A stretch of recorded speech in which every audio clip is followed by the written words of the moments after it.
grâce au Père qui vous a permis d'avoir part à l'héritage des saints dans la lumière. Bienvenue à la petite église française du Saint-Esprit ce mercredi pour la Sainte Communion. Apparemment, c'est allumé, donc le problème, ce n'est pas le mien.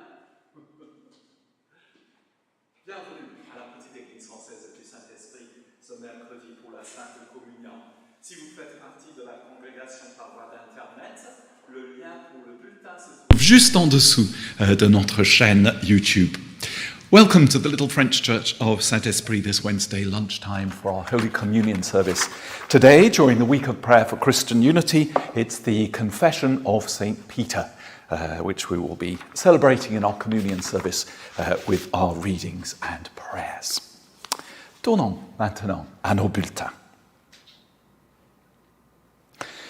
Béni soit Dieu, le Père, le Fils et le Saint-Esprit, et béni soit son royaume maintenant et à jamais. Amen. Dieu Tout-Puissant, tu pénètres le cœur de tout homme, tu connais les désirs de chacun, et rien ne te reste caché. Envoie ton Esprit Saint pour qu'il purifie nos pensées. Nous pourrons ainsi t'aimer jusqu'à la perfection et célébrer dignement ton saint nom. Par Jésus le Christ, notre Seigneur. Amen. Kyrie eleison, Christe eleison, Kyrie eleison. Le Seigneur soit avec vous. Prions. Père Tout-Puissant, c'est toi qui as inspiré Simon-Pierre, le premier des apôtres, à confesser Jésus comme Messie, le Fils du Dieu vivant. Maintiens fermement ton Église sur le roc de cette foi, afin que nous demeurions dans l'unité et la paix, pour proclamer l'unique vérité et suivre le seul Seigneur, Jésus-Christ, notre Sauveur. Lui qui vit et règne avec toi et le Saint-Esprit, un seul Dieu, maintenant et toujours. Amen. Asseyez-vous, s'il vous plaît, pour notre première lecture. Please be seated for our first reading.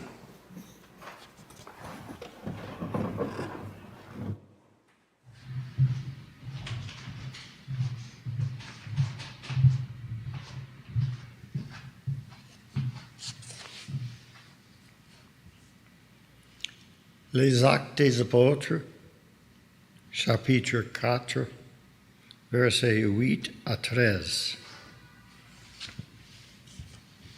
Pierre, rempli de l'Esprit Saint, leur dit, « Chef du peuple et ancien, on nous interroge aujourd'hui à propos du bien fait à un infirme. On nous demande comment cet homme a été guéri. Eh bien, sachez-le, vous tous, ainsi que tout le peuple d'Israël.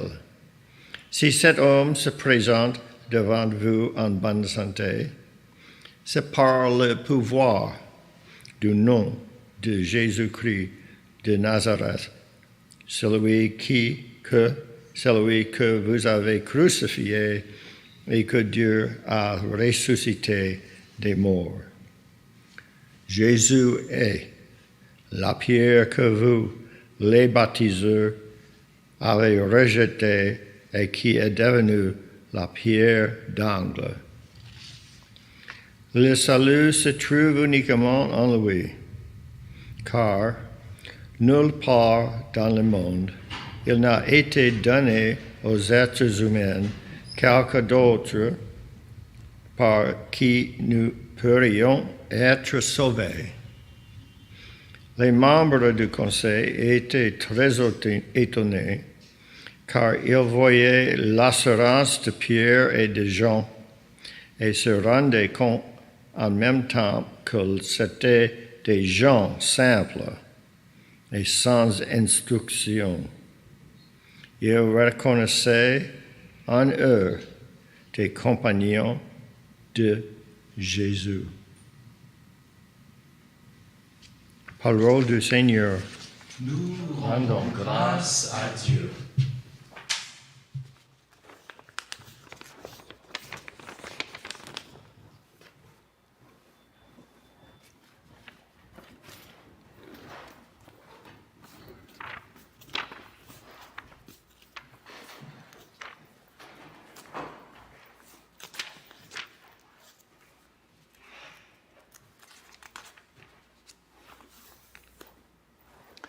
Tournons à la page 485 du livre de la prière commune pour réciter ensemble le psaume 23. We turn to page 485 of our books of common prayer, 485, to say together Psalm 23, the psalm set for St. Peter and St. Paul.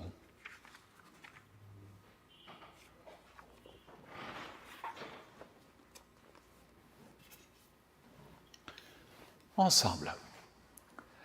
Le Seigneur est mon berger, je ne manque de rien.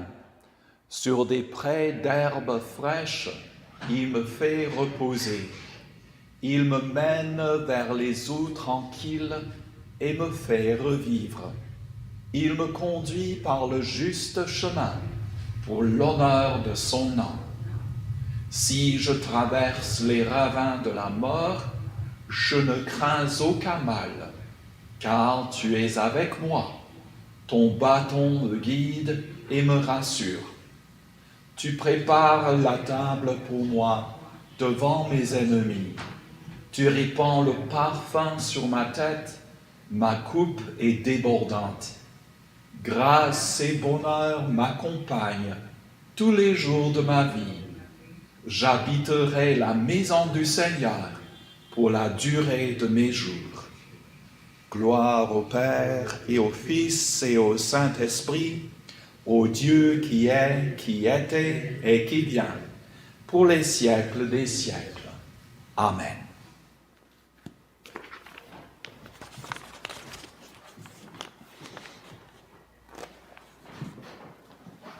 On se lève.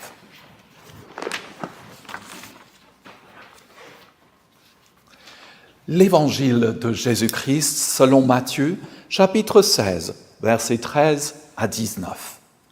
Gloire à toi, Seigneur. Jésus se rendit dans le territoire de Césarée de Philippe. Il demanda à ses disciples, au dire des gens, qui est le Fils de l'homme ? Ils répondirent, certains disent que tu es Jean le Baptiste, d'autres que tu es Élie, et d'autres encore que tu es Jérémie ou un des prophètes. Et vous, leur demanda Jésus, que dites-vous ? Pour vous, qui suis-je ? Simon-Pierre répondit, tu es le Christ, le Fils du Dieu vivant.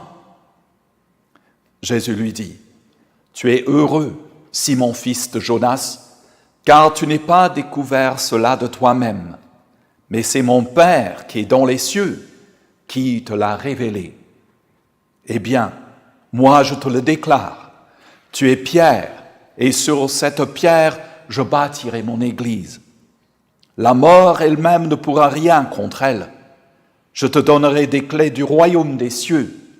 Ce que tu liras sur la terre sera lié dans les cieux. Ce que tu délieras sur la terre sera délié dans les cieux. Évangile du Seigneur. Louange à toi, Seigneur Jésus. Asseyez-vous, s'il vous plaît. Do sit down. Well, it's an interesting reading for the week of prayer for Christian unity, considering that it's one of the most controversial in the Reformation about what the church is and what the church is founded upon.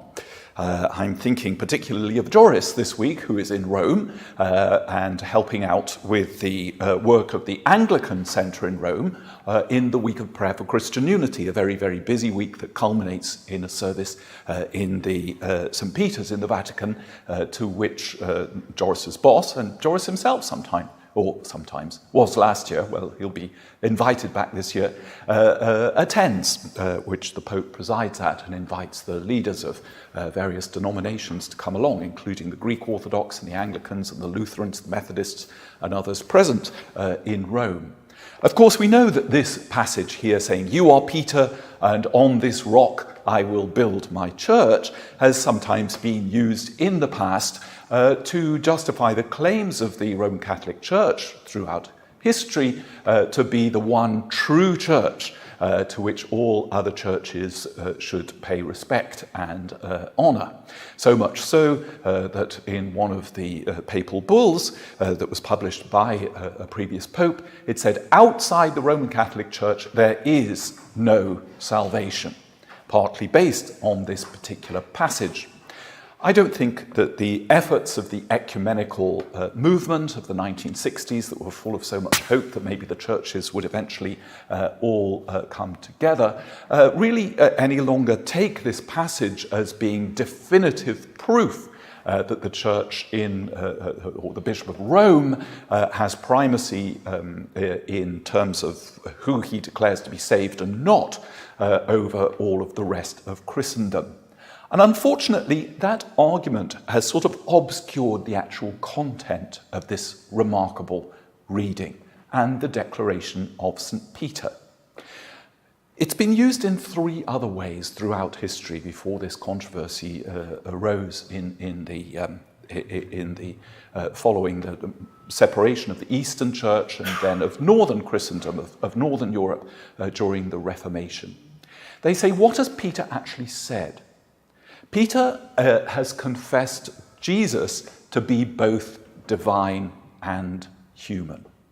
That's a key part of this particular reading that has been used throughout history for theological purposes, for spiritual purposes, to build on this passage, the doctrine of the Trinity, as we know it now. So this isn't just about church polity, there's something else that's going on here. Also, this reading has been used to say, here is Jesus saying to Peter, it's not flesh and blood that has revealed this to you, but it's a revelation from God.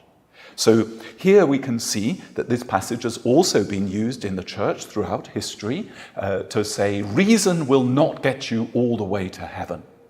You can reason and reason and reason, you can be the cleverest person on earth, but unless you get this revelation from God, your wisdom will only take you so far. So once again, the debate between faith and reason has taken this particular passage as its starting point for the last 2,000 years. So you can see there's a lot more to this little passage than a discussion about who's the boss of the church and who has authority over other Christians. One of the most fascinating things about this particular reading is this passage where it's Jesus' question, where he says, who do you say that I am? There was a little story that went the rounds on the internet just recently of an irate airplane passenger who had to take his place in the queue and was ranting and raving against the person who was staffing the desk. And he said, do you know who I am? And the woman behind the desk, with great presence of mind, opened up her connection to the tannoy and said, excuse me, everybody in the airport, there's somebody here who doesn't know who he is. Is it possible for anybody to come and give him a hand?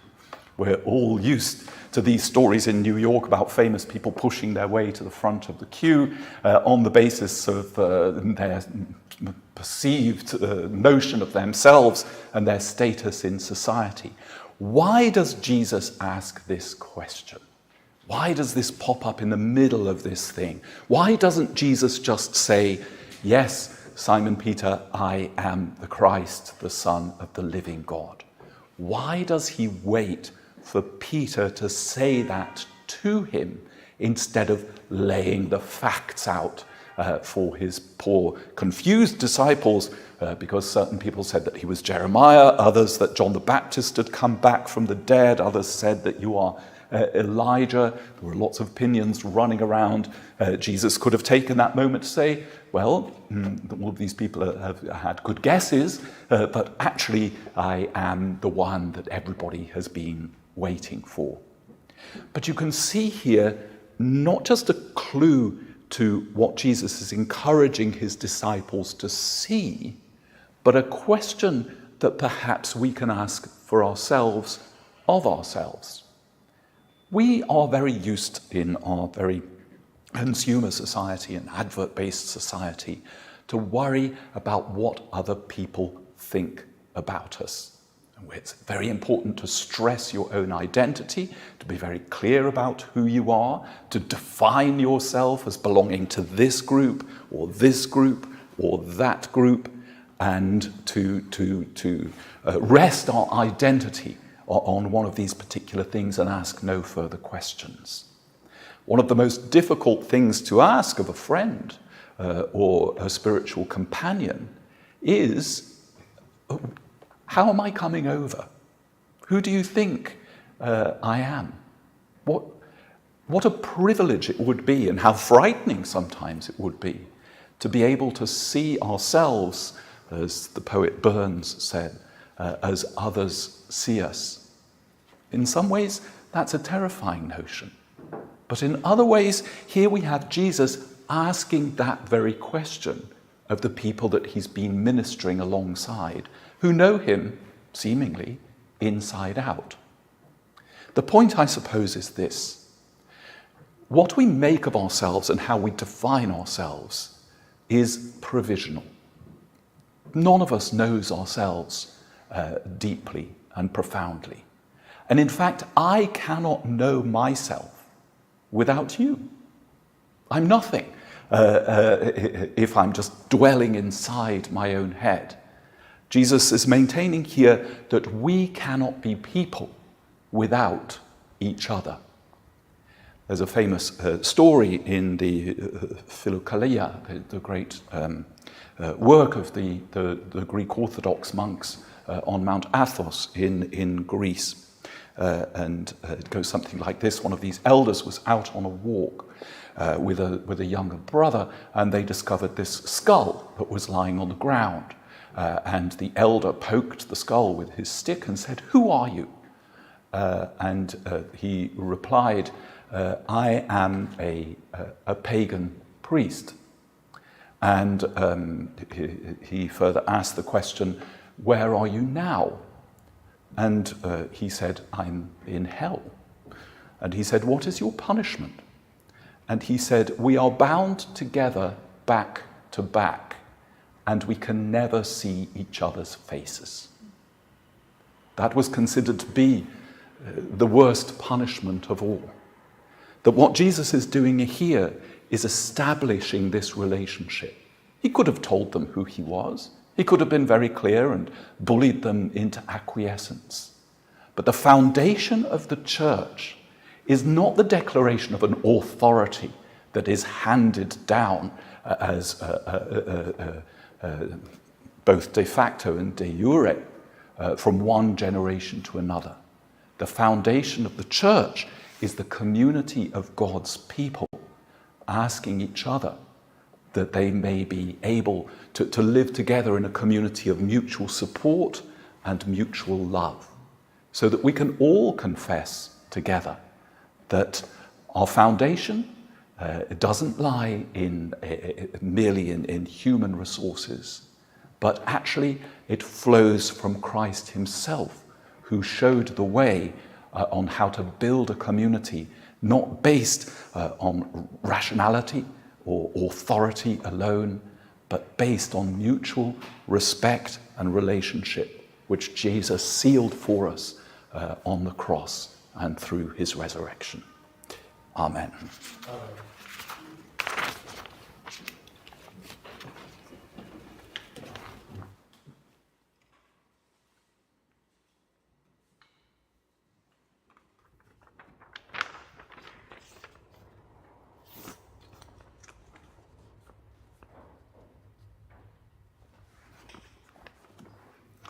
On se lève pour réciter ensemble le symbole de Nicée. We stand to say together the Nicene Creed.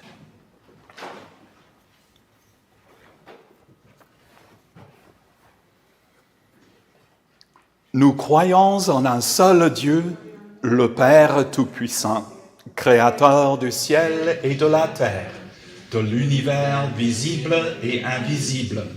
Nous croyons en un seul Seigneur Jésus-Christ, le Fils unique de Dieu, né du Père avant tous les siècles.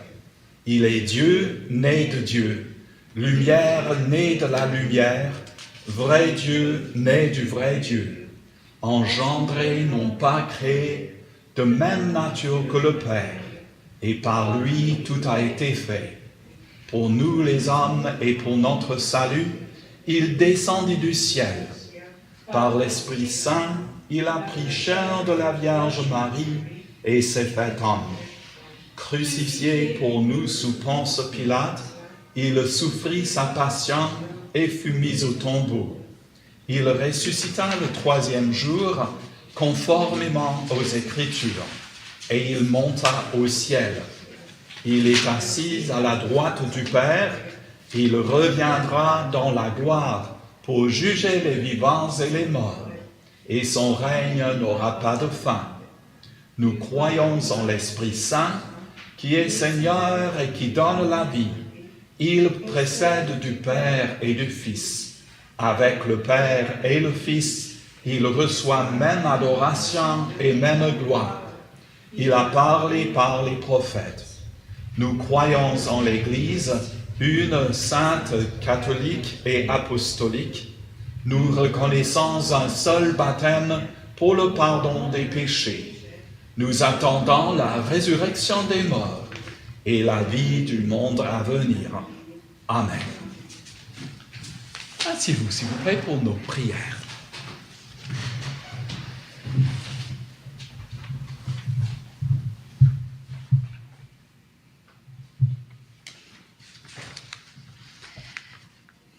Prions pour l'Église et pour le monde. Fais, Dieu Tout-Puissant, que tous ceux qui confessent ton nom soient unis dans ta vérité, qui vivent ensemble dans ton amour et manifestent ta gloire au monde. Seigneur, en ta tendresse, écoute nos prières. Guide le peuple de ce pays et toutes les nations dans les voies de la justice et de la paix, que nous nous respections mutuellement et servions le bien commun. Nous prions surtout ce matin pour le peuple de l'Ukraine.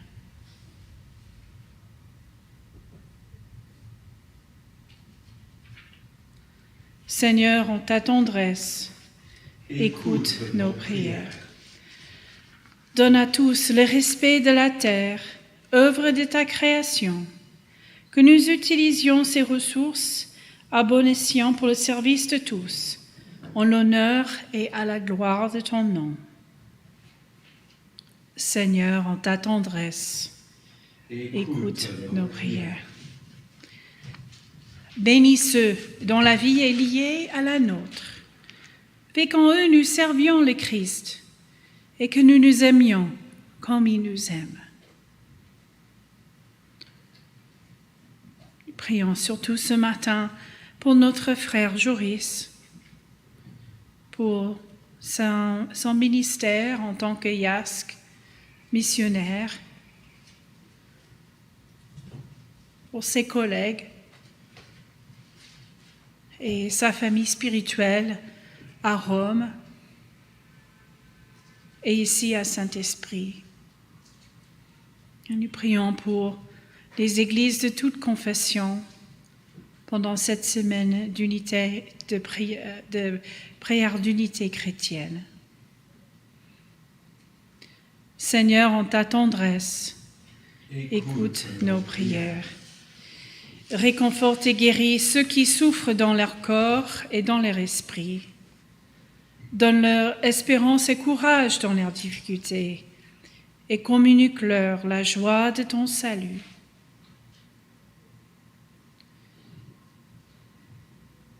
Nous prions pour Samantha, pour Ségolène et Christopher, pour Vincenza, Erta, Luba, Alexandra et Marguerite,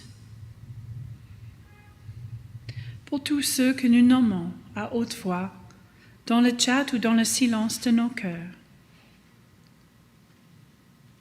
Alan.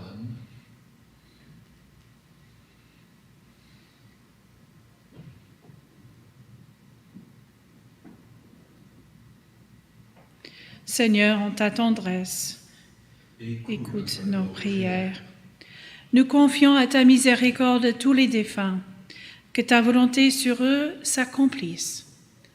Accorde-nous d'avoir part avec tous tes saints à ton royaume éternel. Nous prions. Nous rendons grâce pour la vie de Suzy et de Léonie. Et nous prions pour leur famille en deuil et pour tous ceux que nous nommons à haute voix, dans le chat ou dans le silence. Pour Betsy.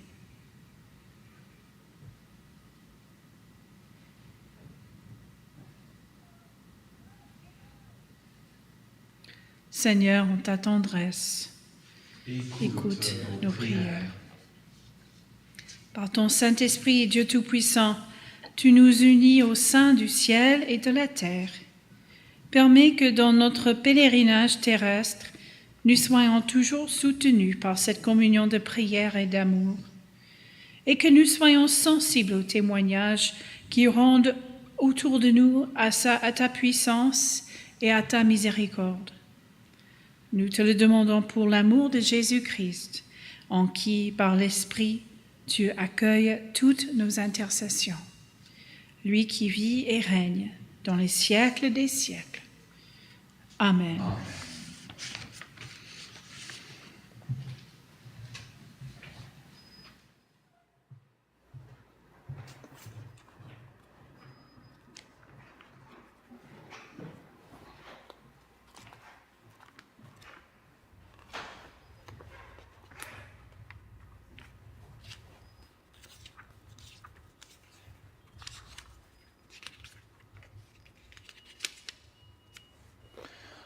Tournons à la page 262 du livre de la prière commune.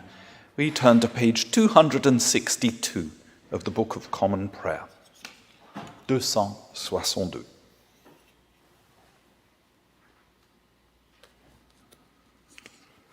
Confessons les péchés que nous avons commis contre Dieu et notre prochain.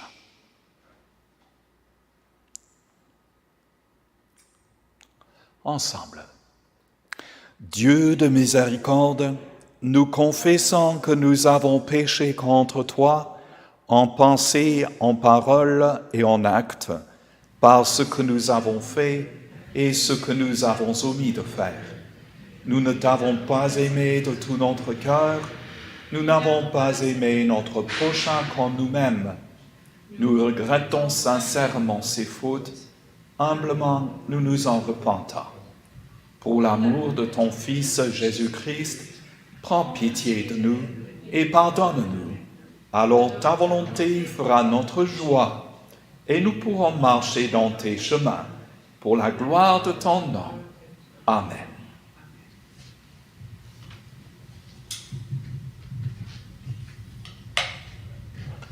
Que le Dieu Tout-Puissant vous fasse miséricorde, qui vous pardonne tous vos péchés par Jésus-Christ notre Seigneur, qu'il vous affermisse en tout bien, et par la puissance de l'Esprit Saint, qui vous garde pour la vie éternelle. Amen. On se lève. Do stand.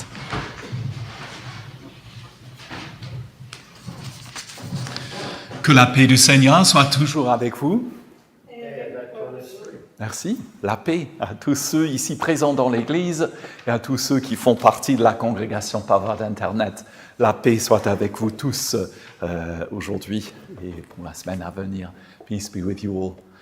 Asseyez-vous, s'il vous plaît. Would you sit down? Just a couple of little notices this lunchtime to let you know that this evening we are continuing our study, we're near the end of it now, on the history of church architecture.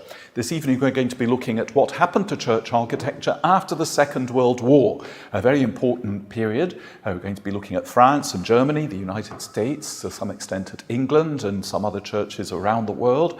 What happened when the Vatican held a big conference in the 1960s that affected the way in which priests and people and bishops saw worship, and whom did they hire to start to create these churches. We'll be looking at the work of people like Matisse and Rouault and Picasso, various other people who were commissioned by the church, sometimes people who didn't have much of a Christian faith, but who were brilliant artists. What sort of churches do they produce, and do they have the same authenticity, if you like, as those churches produced in the Middle Ages, say, by those who were faithful Christians and part of that Christian community? If you'd like to join us for that, either online or in person, you'd be most welcome. In person, just come to 111 East 60th Street and ring 3R. Online, if you're not on the mailing list already for the Zoom link, then do please be in touch with Fred as soon as you can so that he can put you down on that list and send you the link. It doesn't change. It's always the same link from week to week to join us by Zoom. Tomorrow evening we have the Thésée service here in church, and on Friday Vespers at the normal time of 6 p.m. And this coming Sunday is our Eucharistic celebration at 11:15. In a couple of 3 weeks' time, I think it's 3 weeks' time, 5th of February, we will be celebrating the presentation of Jesus in the temple, Candlemas, and it will be followed by a parish reception with crêpes. I'm not allowed to call them pancakes in America, even though that's what we call them in England. Crêpe sounds rather pretentious for a pancake, but there we are. Crêpes they are, and crêpes they will be, because Fred will be making them. So if you'd like to join us for that celebration, do pop that down in your diary for the 5th of February. Just a little more news about the fire that we had here in church. We have been gathering together some damage estimates for various different experts that need to be involved, because we have various historical objects of importance here in the church.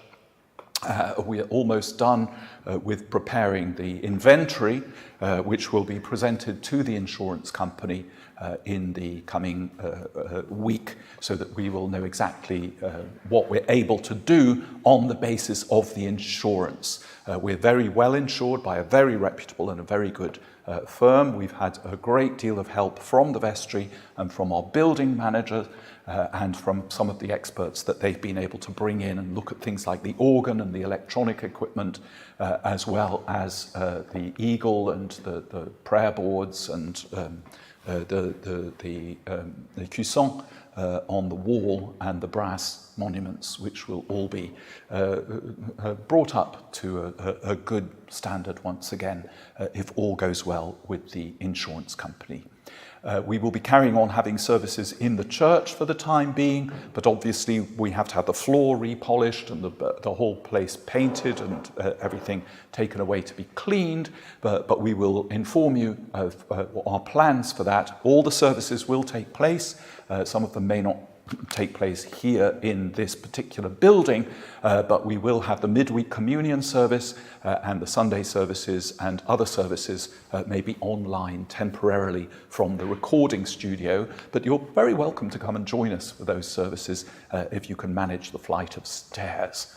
I think it's about 4 flights to get up there, but the pandemic didn't stop us, and neither will the fire. So we shall let you know exactly what is happening and how you can all help and come together on this occasion to make our wonderful little village church in the heart of Manhattan even more beautiful than it was before the fire. So thank you for all of your collaboration and your help and your love for our little French church of Saint Esprit.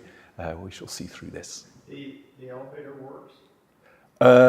We might actually have the meeting not in the recording studio, which is next door here with no elevator, that's the 4th floor, but we may have the midweek communion service either in my office or in the parish office at the front there, where we can live stream so that nobody feels left out. And there is an elevator up to the 3rd floor, so which we had to pay for just before the pandemic, and it cost us $180,000. So let's ride it to your heart's content. We need to get our money's worth.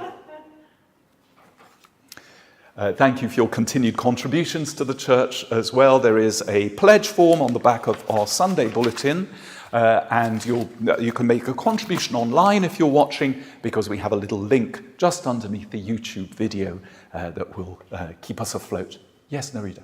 You mentioned the French Institute. Yes, that's a possibility for Sunday services, because obviously the recording studio and the parish office can't contain 40, 50 people.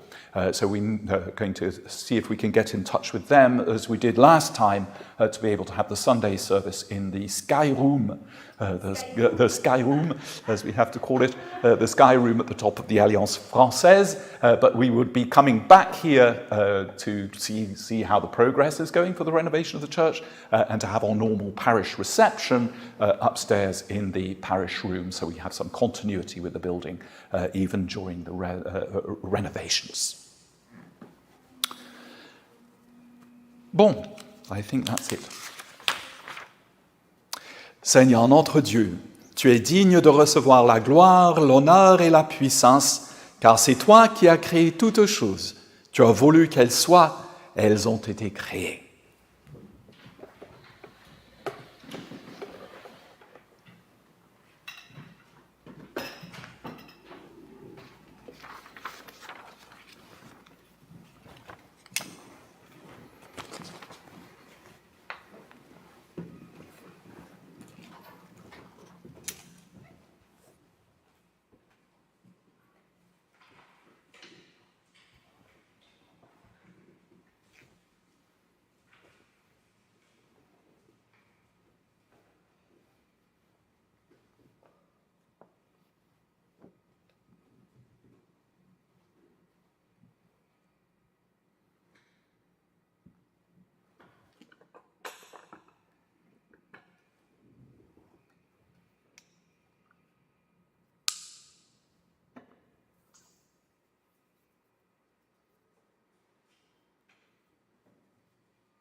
On se lève, we stand.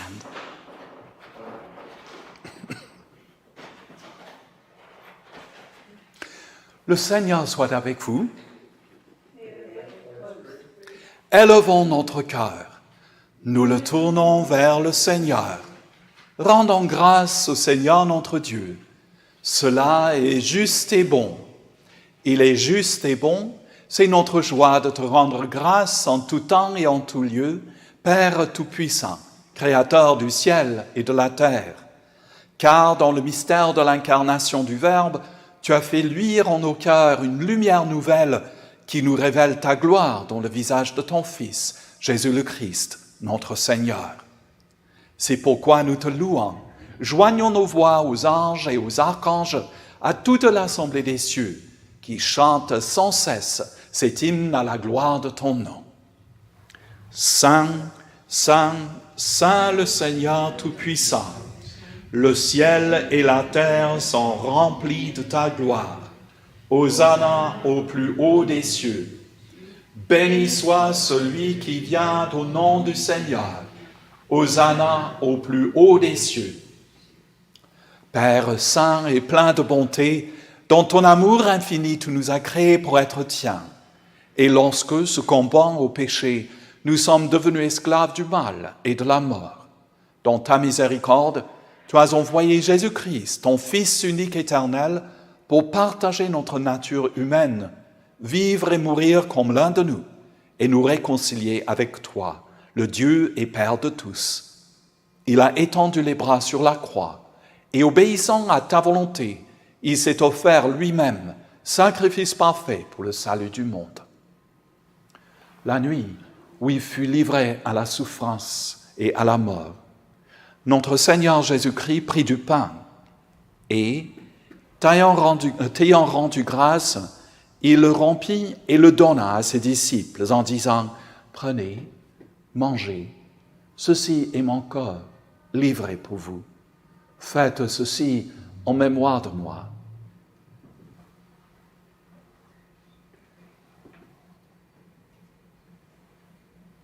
À la fin du repas, il prit la coupe, et après avoir rendu grâce, il la leur donna en disant « Buvez-en tous. Ceci est mon sang, le sang de la nouvelle alliance, versé pour vous et pour la multitude en rémission des péchés. Chaque fois que vous en boirez, faites-le en mémoire de moi. »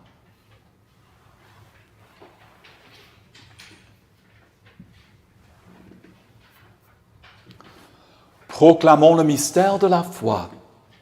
Christ est mort, Christ est ressuscité, Christ reviendra. Dans ce sacrifice de louange et d'action de grâce, nous célébrons, Père très saint, le mémorial de notre rédemption. En rappelant la mort de Jésus-Christ, sa résurrection et son ascension, nous t'offrons ces dons qui viennent de toi. Sanctifie-les par ton Esprit Saint, qui deviennent pour ton peuple le corps et le sang de ton Fils, nourriture et boisson sainte de la vie nouvelle en lui. Sanctifie-nous aussi, pour que nous puissions recevoir avec foi ce saint-sacrement et te servir dans l'unité, la fidélité et la paix. Et au dernier jour, conduis-nous avec Saint-Pierre et tous les saints dans la joie de ton royaume éternel. Nous te le demandons par ton Fils Jésus-Christ. Par lui, avec lui et en lui. À toi, Dieu le Père Tout-Puissant, dans l'unité du Saint-Esprit, tout honneur et toute gloire, maintenant et dans les siècles des siècles. Amen.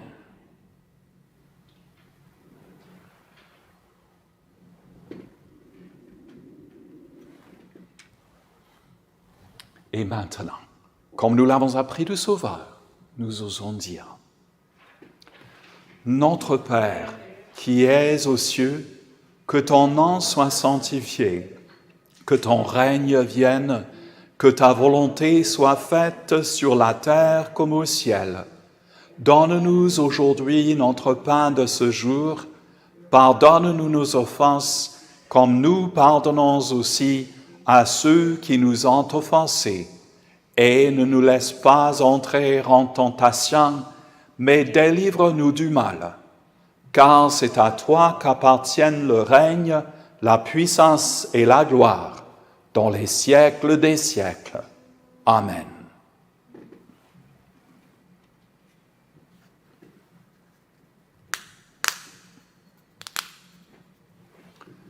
Alléluia, le Christ, notre Pâque, est sacrifié pour nous.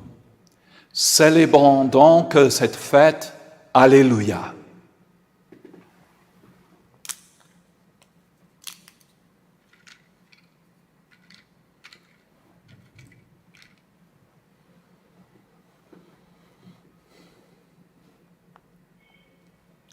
Agneau de Dieu, qui enlève le péché du monde, prends pitié de nous. Agneau de Dieu, qui enlève le péché du monde, prends pitié de nous. Agneau de Dieu, qui enlève le péché du monde, donne-nous la paix.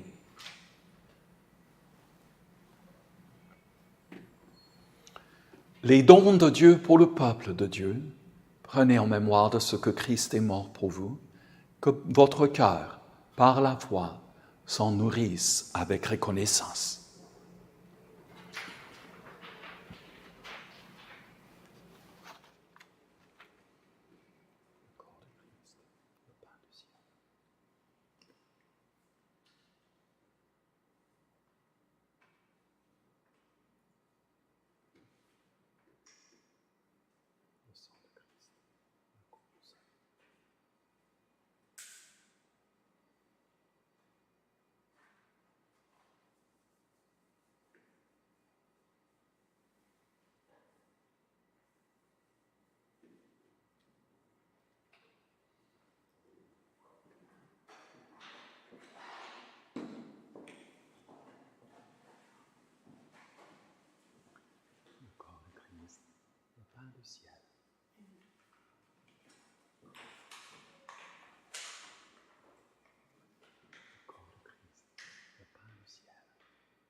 salut.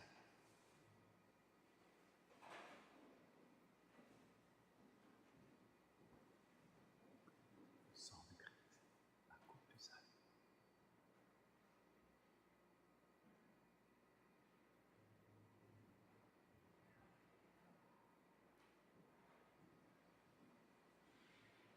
Le sang de Christ, la coupe du salut.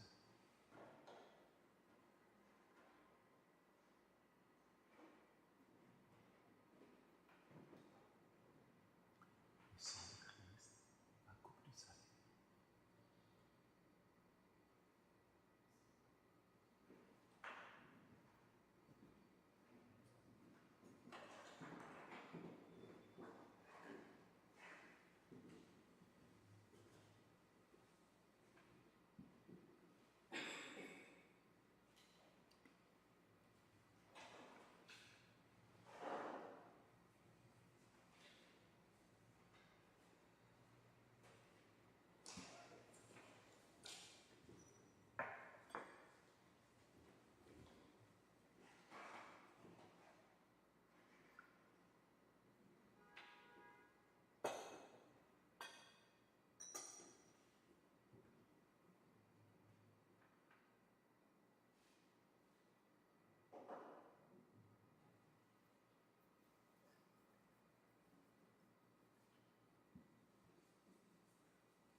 Prions.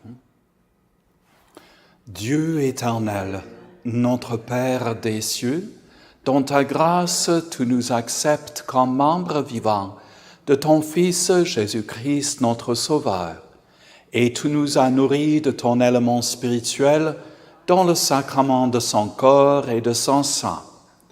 Envoie-nous maintenant en paix dans le monde et donne-nous la force et le courage pour t'aimer et te servir dans la joie et la simplicité du cœur. Par le Christ, notre Seigneur. Amen. Dieu éternel, écoute les prières de nos bien-aimés frères et sœurs à la maison.